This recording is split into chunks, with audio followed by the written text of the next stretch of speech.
Hi అండి. Welcome back to our channel. ఈ రోజుల్లో కంప్యూటర్స్, ల్యాప్‌టాప్స్ దాదాపు ఆల్మోస్ట్ ప్రతి చోట ఉపయోగిస్తున్నారు. అది ఒక విద్యార్థి అయినా లేదంటే ఉద్యోగి అయినా సరే, సుత్తి లేకుండా సూటిగా అయితే చెప్పేస్తున్నాను. మీరు కంటెంట్‌ని చూసే వీడియోని క్లిక్ చేశారు కాబట్టి టాపిక్ ఏంటి అని నేను చెప్పట్లేదు. అయితే కీబోర్డ్‌లో ఎఫ్ అండ్ జే అక్షరాల కింద ఒక చిన్న లైన్ అయితే అబ్జర్వ్ చేశారా? లేదంటే అబ్జర్వ్ చేసినా పట్టించుకోకుండా లైట్ తీసుకొని వెళ్ళిపోయారా అనేది మనకి ఇక్కడ ఇంపార్టెంట్ కాదు. ఎఫ్ అండ్ జే బటన్లకు మాత్రమే ఎందుకు లైన్ ఉంది? మిగతా వాటికి కూడా ఉండొచ్చు కదా. ఆ లైన్ల వల్ల మనకు ఏమైనా ఉపయోగం ఉందా అంటే ఉంది. నిజానికి ఈ లైన్ల యొక్క ముఖ్య ఉద్దేశం టైపింగ్ స్పీడ్ని ఇంక్రీజ్ చేస్తుంది. మీరు ఫాస్ట్గా టైప్ చేసేటప్పుడు ఈ లైన్స్ హెల్ప్ అవుతాయి. లెఫ్ట్ హ్యాండ్ యొక్క ఇండెక్స్ ఫింగర్ అంటే చూపుడు వేలు ఎఫ్ బటన్పై ఉంచి రైట్ హ్యాండ్ ఇండెక్స్ ఫింగర్ను జే బటన్పై ఉంచినట్లయితే రిమైనింగ్ వేళ్ళు అన్నీ ఆటోమేటిక్గా కదులుతాయంట.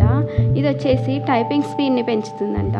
ఇంకోటి ఎఫ్ అండ్ జే బటన్స్ని మాత్రమే ఎందుకు ఎంచుకున్నారు అంటే ఈ ఎఫ్ అండ్ జే బటన్స్ సరిగ్గా కీబోర్డ్కి మధ్యలో ఉంటాయి కాబట్టి, అలాగే వాటి చుట్టూ ఉండే బటన్లు ఎక్కువగా ఉపయోగపడతాయి కాబట్టి, ఇంకోటి ఫాస్ట్గా టైప్ చేసే వాళ్ళు ఈ బటన్లను ఈజీగా ఐడెంటిఫై చేయగలుగుతారు.